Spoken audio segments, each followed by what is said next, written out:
안녕하십니까. 한호섭TV 한호섭입니다. 6월은 호국 보훈의 달입니다.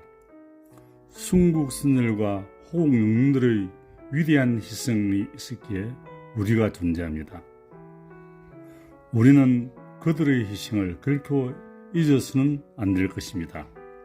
특히 이영만리에서 자유 대한민국을 위하여 목숨을 바친 유엔군이 계시기에 자유 대한민국은 존재할 수 있었고 세계 10위권의 경제 대국으로 한강의 기적을 이루었습니다. 오늘 카나다 젊은 청년 한국 동란에서 목숨을 바치고 유엔 모지에 안정되어 있고 그 동생이 애타게 찾던 슬프고도 아름다운 얘기를 소개하고자 합니다.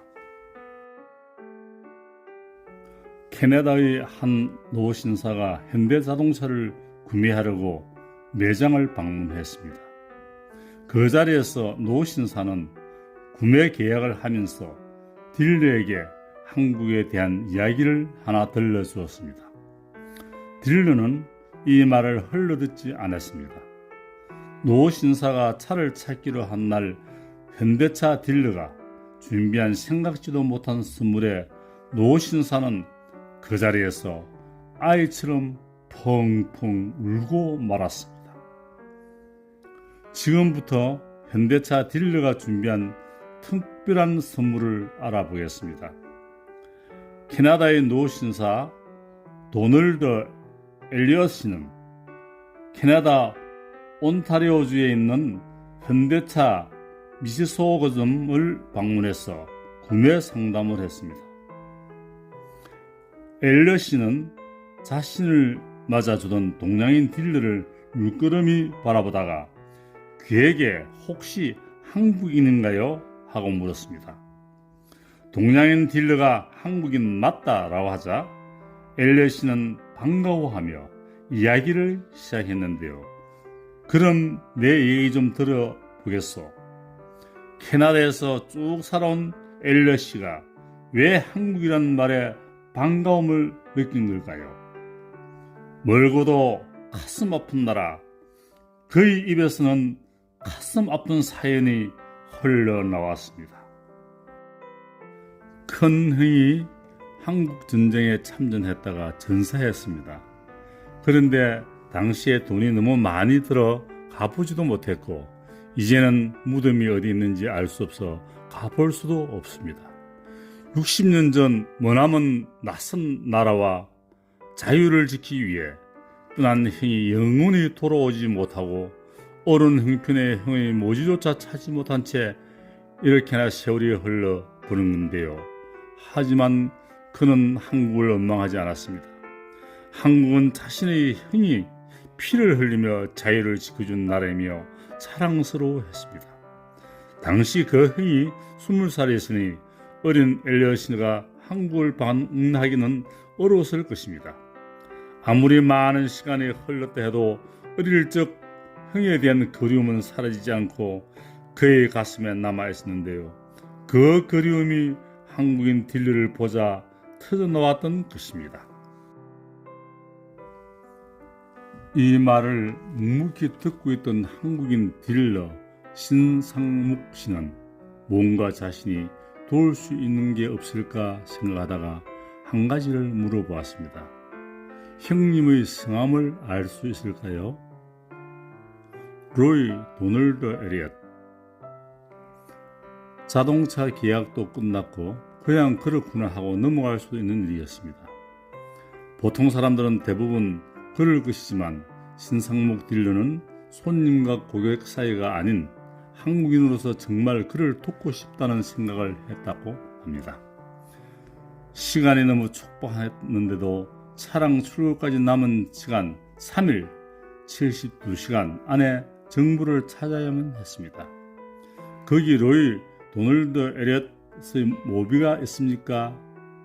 엘리엇의 얘기를 토대로 큰 형님의 성함과 1953년에 전사했다는 것에 집중하여 일단 서울에 모지가 있다는 말에 인터넷부터 전화까지 돌려가며 수소문을 했지만 도무지 찾을 수가 없습니다.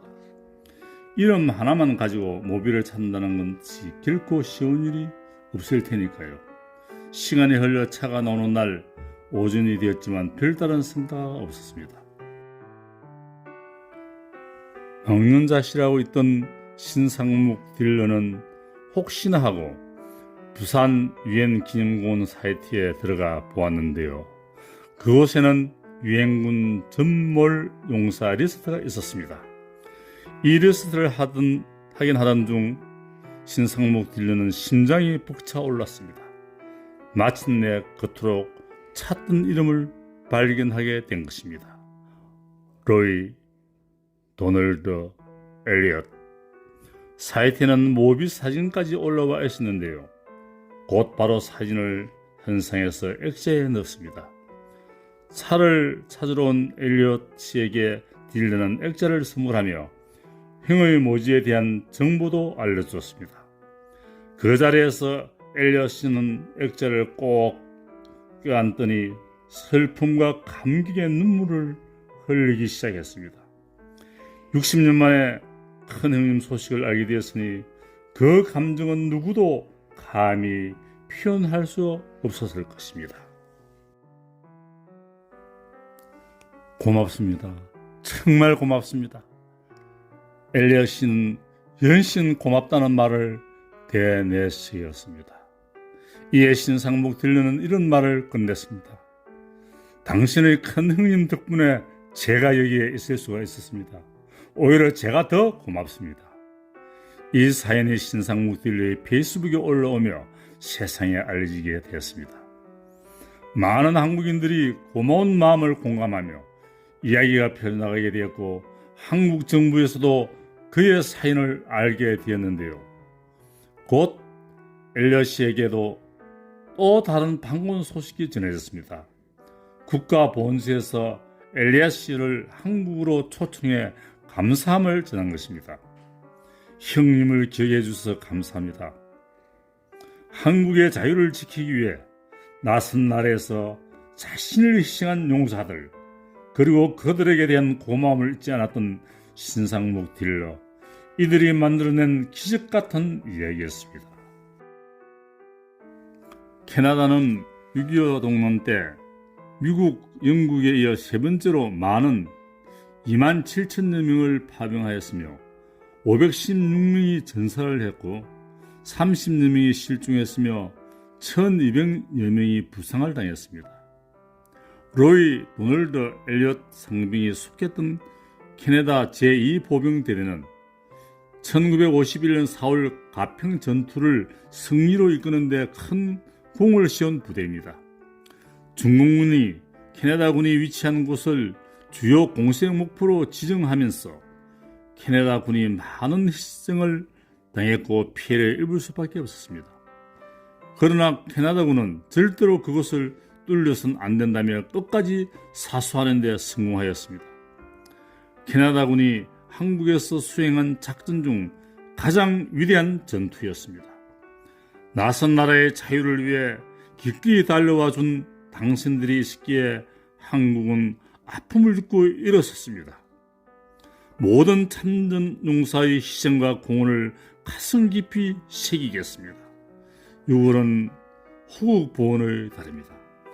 나라를 위해 목숨 바친 순국선열 홍영률께 깊은 감사를 드립니다. 감사합니다.